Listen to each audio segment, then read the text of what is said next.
بسم اللہ الرحمن الرحیم۔ السلام علیکم دوستو، مکہ مکرمہ اور مدینہ منورہ میں بہت سے ایسے تاریخی اور متبرک مقامات ہیں جہاں حضور نبی کریم صلی اللہ علیہ وسلم نے وقت گزارا تھا یا آپ کا وہاں سے گزر ہوا تھا، یا ان جگہوں کا کسی نہ کسی طرح آقا کریم صلی اللہ علیہ وسلم کی حیات مبارکہ سے واسطہ رہا ہے۔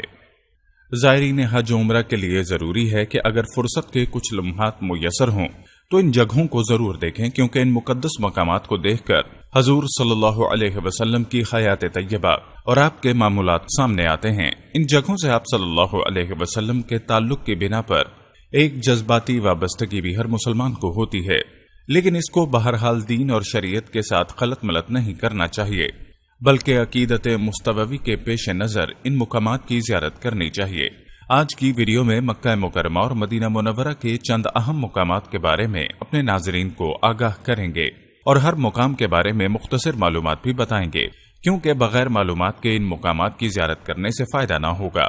دوستو، واقعے کا آغاز کرنے سے پہلے آپ سے درخواست ہے، اگر آپ ہمارے چینل زما وائس کی ویڈیو پہلی بار دیکھ رہے ہیں اور ابھی تک آپ نے ہمارا چینل سبسکرائب نہیں کیا تو ابھی ہمارا چینل سبسکرائب کریں اور ساتھ ہی لگے بیل کے بٹن کو بھی پریس کریں تاکہ آپ کو مستقبل میں ہماری اپلوڈ ہونے والی مزید ویڈیوز کا نوٹیفیکیشن ملتا رہے۔ پیارے دوستو، پہلے آپ کو مکہ مکرمہ کی چند زیارات کے بارے میں بتاتے ہیں اور اس کے بعد آپ کو مدینہ منورہ کی زیارات کے بارے میں بتائیں گے۔ سب سے پہلے بات کرتے ہیں مسجد جن کی۔ مکہ مکرمہ کی تاریخی شہرت کی حامل مسجد جن بھی شامل ہے۔ یہ مسجد حرام کے شمال کی جانب 3 کلومیٹر کی مسافت پر واقع تاریخ اسلام کی عظیم یادگار سمجھی جاتی ہے۔ کتب تاریخ میں اس کی شہرت کے اور بھی کئی واقعات ملتے ہیں، تاہم اس کی بڑی وجہ یہاں پر نبی اکرم کے ہاتھ پر جنات کی ایک جماعت کا قبول اسلام کا واقعہ ہے۔ مستند تاریخی مصادر اور کتب سیرت سے معلوم ہوتا ہے کہ ایک بار آپ جلیل القدر صحابی عبداللہ بن مسعود کو ہمراہ لیے رات کے وقت اس جگہ پہنچے۔ آپ نے عبداللہ بن مسعود کو ایک خاص مقام سے آگے بڑھنے سے منع فرمایا تاکہ کہیں جنات انہیں نقصان نہ پہنچا دیں۔ پھر آپ کی ملاقات جنات کے ایک گروہ سے ہوئی جنہوں نے اسلام قبول کیا اور آپ سے اسلامی تعلیمات حاصل کرنے کے بعد وہاں سے چلے گئے۔ قرآن پاک کی سورہ جن وہیں اور اسی واقعے کے تناظر میں نازل ہوئی۔ پیارے دوستو، اسی طرح کی ایک معروف زیارت ہے جائے ولادت مصطفیٰ صلی اللہ علیہ وسلم۔ باب مروہ سے تھوڑے سے فاصلے پر بس سٹاپ کے قریب ہی لائبریری کی وہ عمارت موجود ہے جہاں رسول اللہ کا گھر ہوا کرتا تھا۔ یہیں آپ صلی اللہ علیہ وسلم کی جائے پیدائش تھی۔ اس سے کچھ فاصلے پر جناب ابو طالب کا گھر تھا جنہوں نے والدہ اور دادا کی وفات کے بعد آپ کی خدمت کی۔ اس جگہ پہنچ کر اگر آپ چشم تصور سے دیکھیں تو آپ صلی اللہ علیہ وسلم کی ولادت، جوانی، سیدہ خدیجہ رضی اللہ تعالی عنہا سے شادی، معاشرے میں مثبت سرگرمیوں کے فروغ سے لے کر دعوت دین کے آغاز کے مراحل آپ کی نگاہوں کے سامنے گردش کرنے لگیں گے۔ صفحہ پر پہلا واعظ، مکہ میں جگہ جگہ دین کی دعوت، سرداروں سے خطاب، عام لوگوں سے خطاب، یہ سب مناظر آپ کی آنکھوں کے سامنے گھوم جائیں گے۔ یاد رہے کہ مکہ چٹیل میدانوں پر مشتمل ہے۔ شدید گرمی میں یہاں کے پتھر انگاروں کی طرح تپ جاتے ہیں اور ہم ننگے پاؤں زمین پر قدم نہیں رکھ سکتے۔ سیدنا بلال، عمار، یاسر اور سمیہ رضی اللہ تعالی عنہا یاد آئیں گی، جنہیں ان کے بے رحم آقا حضور صلی اللہ علیہ وسلم کی دعوت قبول کرنے کے سبب اس تپتی ریت پر لٹا کر ان کے سینوں پر دہکتے ہوئے پتھر رکھ دیا کرتے تھے، لیکن دین کے ان جانثاروں کے پایا استقلال میں کبھی لغزش نہ آئی۔ دوستو، اگلا مقدس مقام ہے جبل نور، جو مکہ مکرمہ میں واقع ہے۔ یاد رہے عرض حجاز مقدس کے کئی پہاڑ نور نبوت کے عینی شاہد اور اس سرزمین پر ظہور اسلام کے گواہ ہیں۔ انہی پہاڑوں میں جبل نور بھی ہے، جسے پرانے دور میں جبل ہرا کہا جاتا تھا۔ اسی پہاڑ کے اوپر غار ہرا واقع ہے جہاں نبی اکرم صلی اللہ علیہ وسلم اعلان نبوت سے قبل عبادت کے لیے جایا کرتے تھے۔ یہی وہ مقام مقدس ہے جہاں اللہ تعالی کی طرف سے فرشتہ پہلی وحی لے کر آپ صلی اللہ علیہ وسلم کے پاس آیا۔ یہی وجہ ہے کہ رسول اللہ نے اس پہاڑ کو جبل نور کا لقب دیا۔ یہ پہاڑی مسجد حرام سے شمال مشرق میں 642 میٹر بلند ہے۔ اس کی چوٹی اونٹ کی کوہان کی طرح بلند ہے۔ جبل نور مکہ سے طائف اور پھر ریاض جانے والی سیل ہائی وے کے کنارے پر واقع ہے۔ گمان یہ کیا جاتا ہے کہ رسول اللہ کے دور میں بھی یہ راستہ رہا ہوگا۔ آپ کے گھر سے پیدل یہاں تک 8-10 کلومیٹر کا فاصلہ ہوگا۔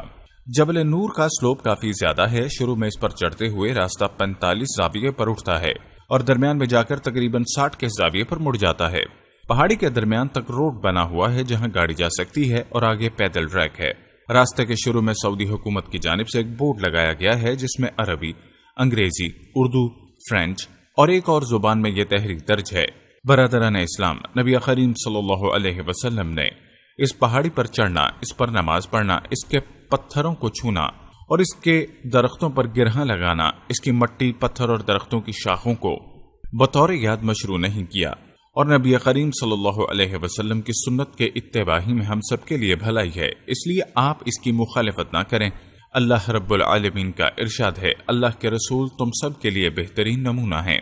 پیارے دوستو، حقیقت یہ ہے کہ ہمیں دین کو اسی طرح لینا چاہیے جیسا کہ حضور نبی کریم نے ہمیں دیا۔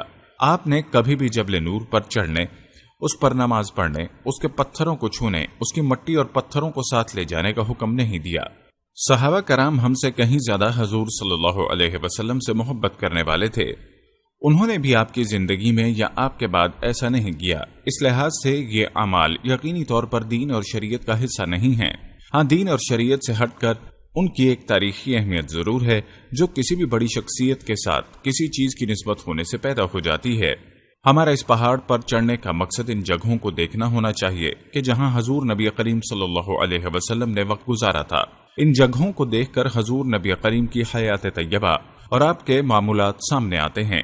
ان جگہوں سے آپ صلی اللہ علیہ وسلم کے تعلق کی بنا پر ایک جذباتی وابستگی بھی ہر مسلمان کو ہوتی ہے، لیکن اس کو بہرحال دین اور شریعت کے ساتھ خلط ملط نہیں کرنا چاہیے، ورنہ بجائے فائدے کے نقصان کا خوف ہے، کیونکہ دین میں اپنے سے کچھ شامل کرنا بدعت ہے اور بدعت حرام ہے۔ دوستو، اب چلتے ہیں جبل ثور اور غار ثور کی جانب۔ یاد رہے کہ جبل ثور مکہ مکرمہ کے جنوبی محلے قدی میں واقع ہے، جہاں اب ہجرت ٹاؤن واقع ہے۔ یہ مسجد حرام سے 4 کلومیٹر کے فاصلے پر ہے اور سطح زمین سے اس کی بلندی 458 میٹر ہے۔ اس کا رقبہ 10 مربع کلومیٹر ہے اور اس کو یہ نام عبد منع کے ثور یعنی بیل کی نسبت کی وجہ سے دیا گیا ہے، کیونکہ یہ اس کا مسکن تھا، اور یہ بھی کہا جاتا ہے کہ اس کی شکل بیل کی طرح ہے جو اس پر ہل چلاتا تھا۔ اسی پہاڑ کی چوٹی پر وہ غار ہے جس میں ہجرت مدینہ کے وقت نبی کریم صلی اللہ علیہ وسلم اور ابو بکر صدیق نے کفار کی نظروں سے اوجھل ہونے کے لیے 3 دن تک قیام فرمایا تھا۔ اس غار کے 2 دروازے ہیں، ایک اس کے شروع میں اور ایک اس کے آخر میں۔ غار کا رقبہ 2 مربع میٹر بتایا جاتا ہے۔ قرآن پاک میں ارشاد باری تعالیٰ ہے، اگر تم ان کی مدد نہ کرو گے تو اللہ ہی نے ان کی مدد کی، اس وقت جب کہ انہیں کافروں نے دیش سے نکال دیا تھا۔ 2 میں سے دوسرا، جبکہ وہ دونوں غار میں تھے، جب یہ اپنے ساتھی سے کہہ رہے تھے، غم نہ کر، اللہ ہمارے ساتھ ہے۔ پس جناب باری نے اپنی طرف سے تسکین اس پر نازل فرما کر ان لشکروں سے اس کی مدد کی جنہیں تم نے دیکھا ہی نہیں۔ اس نے کافروں کی بات پست کر دی، اور بلند و عزیز تو اللہ کا کلمہ ہی ہے، اللہ غالب ہے، حکمت والا ہے۔ انس بن مالک رضی اللہ تعالی عنہ سے روایت ہے کہ آپ صلی اللہ علیہ وسلم کو ابو بکر صدیق رضی اللہ تعالی عنہ نے بتایا کہ غار میں نبی کریم کی میت میں تھا۔ میں نے مشرکین کے آثار دیکھے تو میں نے عرض کی کہ یا رسول اللہ، اگر ان میں سے کسی نے آگے قدم اٹھایا تو وہ ہمیں دیکھ لے گا۔ تو آپ نے فرمایا، اے ابو بکر، ان 2 کے بارے میں کیا خیال ہے جن کے ساتھ تیسرا اللہ تعالیٰ ہے؟ پیارے دوستو، اگلا جو اہم اور معروف مقام ہے وہ ہے مقام تنعیم اور مسجد عائشہ۔ مکہ شہر سے مدینہ جانے والے راستے پر تنعیم کے مقام پر حرم مکہ کی حدود ختم ہو جاتی ہے۔ یہاں ایک مسجد ہے جو سیدہ عائشہ رضی اللہ تعالی عنہا سے موسوم ہے۔ آج کل عمرہ زائرین ایک سے زیادہ عمرہ کرنے کے لیے احرام باندھنے کی غرض سے اس مسجد میں جاتے ہیں۔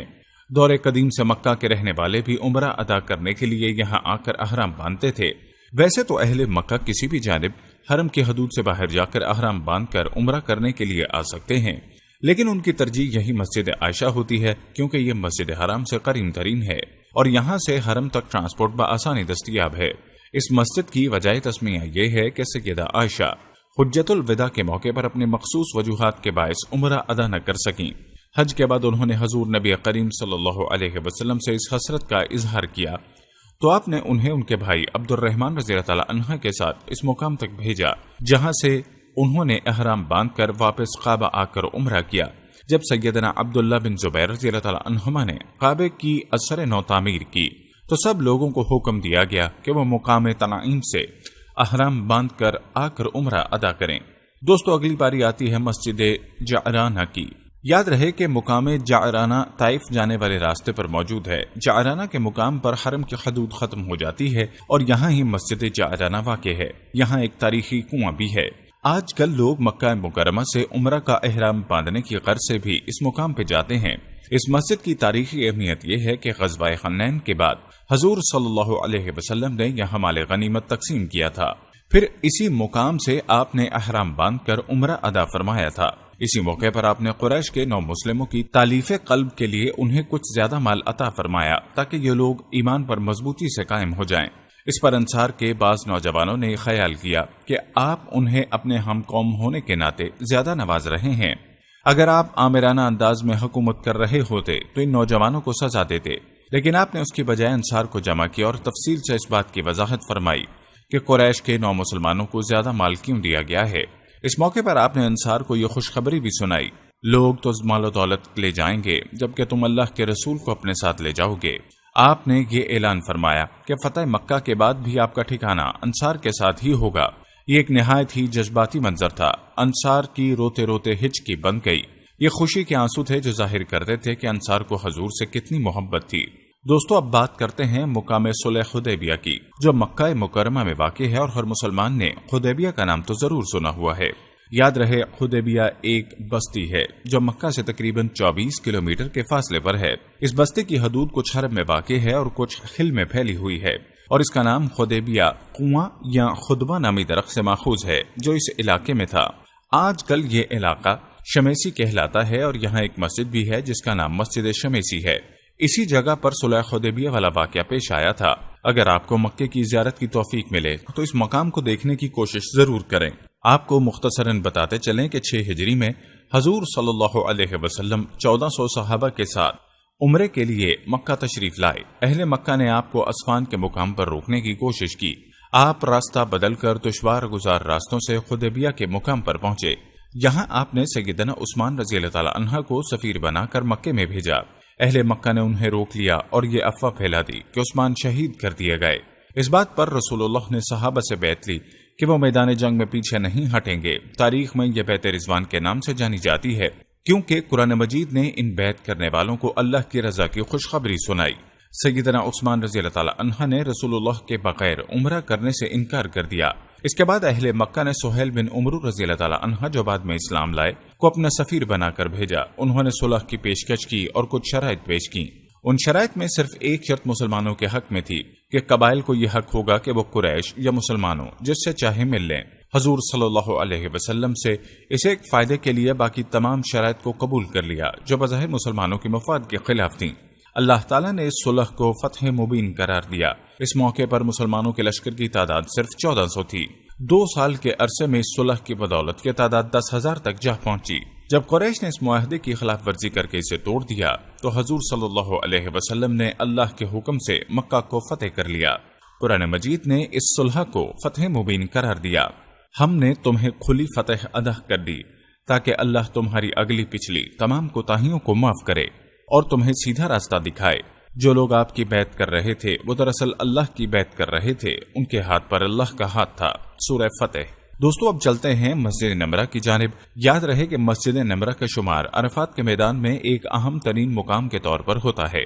یہاں ہر سال لاکھوں عازمین حج وقوف عرفہ کے روز رسول اللہ صلی اللہ علیہ وسلم کی پیروی کرتے ہوئے ظہر اور عصر کی نمازیں ایک وقت میں قصر کر کے پڑھتے ہیں۔ یہ مسجد 2 صدی ہجری کے وسط میں خلافت عباسیہ کے پہلے دور میں اس مقام پر تعمیر کی گئی جہاں رسول صلی اللہ علیہ وسلم نے حجۃ الوداع کے موقع پر اونٹنی پر بیٹھ کر خطبہ ارشاد فرمایا تھا۔ یہ مسجد عرفات کے مغربی جانب واقع ہے۔ مسجد کا کچھ مغربی حصہ وادی ارنا میں آتا ہے۔ یہ مکہ مکرمہ کی ایک وادی ہے جہاں نبی کریم نے وقوف سے منع فرمایا۔ حدیث مبارکہ میں آتا ہے، میں نے اس جگہ وقوف کیا اور میدان عرفات پورا ہی وقوف کرنے کی جگہ ہے سوائے ارنا کے پیٹ کے، لہذا وادی ارنا کا پیٹ عرفات نہیں، تاہم اس کے قریب ہے۔ تاریخ کی کئی کتابوں میں مسجد نمرہ کا ذکر مختلف ناموں سے آیا ہے، مثلا مسجد نبی ابراہیم، مسجد عرفہ اور مسجد ارنا۔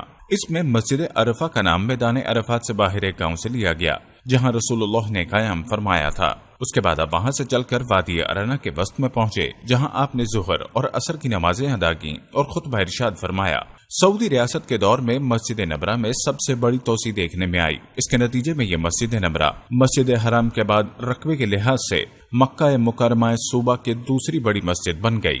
آپ کو بتاتے چلیں کہ مسجد نبرہ کی تاریخ کی سب سے بڑی توسیع سعودی مملکت کے دور میں ہوئی، جس پر 23.7 کروڑ ریال خرچ ہوئے۔ مشرق سے مغرب تک اس کی لمبائی 340 میٹر اور شمال سے جنوب تک اس کی چوڑائی 240 میٹر ہو گئی۔ اس کا کل رقبہ 1,10,000 مربع میٹر سے زیادہ ہے۔